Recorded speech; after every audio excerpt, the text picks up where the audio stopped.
Give me a minute because I think a lot of you will find this very interesting. We talk a lot about air defense systems like S-300, S-400, Patriot systems, right? And it's hard to get a grasp on what those really are. Well, what you're looking at here, see these trucks, right? You got trucks here, you got trucks here, you got trucks over here. You're looking at components of an S-300 system right before the Ukrainians hit it with HIMARS and blowed it up. Now, what else is here is apparently a NEBU-M radar truck, which is like $100 million system all on its own. Very rare, very expensive. Now even us amateurs, looking at this picture of all of these very expensive trucks that work together to fire $1 million missiles, what's wrong with this picture, kids? Can anybody identify for me the mistake that the Russians are making in this picture? Out in the open, only about 50 miles from the front line, about 70 kilometers. And everybody's packed nice and tight together. It's a bad idea. It's a very bad idea.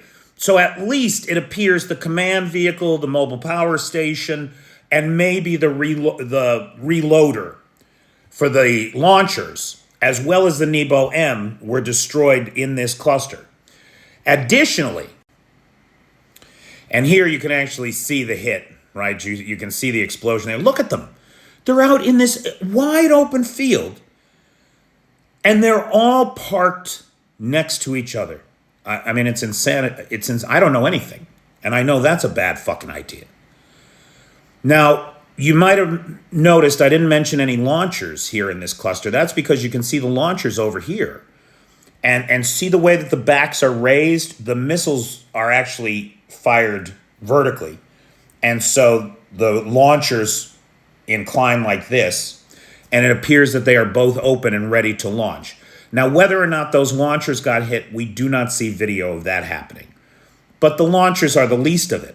It's those expensive radars, the command vehicle, that you want to take out. And that appears to be what the Ukrainians took out here over the border in Belgorod, maybe about 50 miles from the Belgorod front line.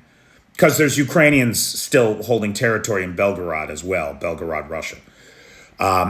That's where the Freedom of Russia legions and the Siberian brigades appear to be working, for anybody that follows those guys. Okay, so S-400 and NEBU-M, couple $100 million in very expensive, hard to replace air defense systems.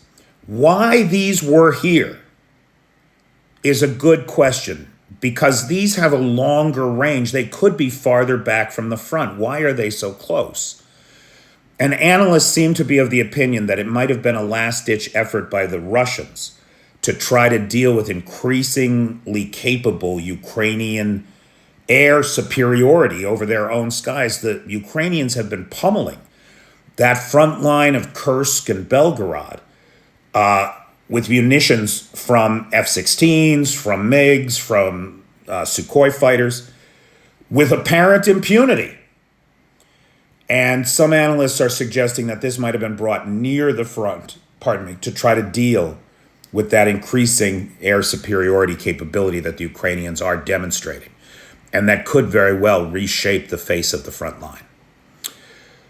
Okay, Russia's on fire, baby.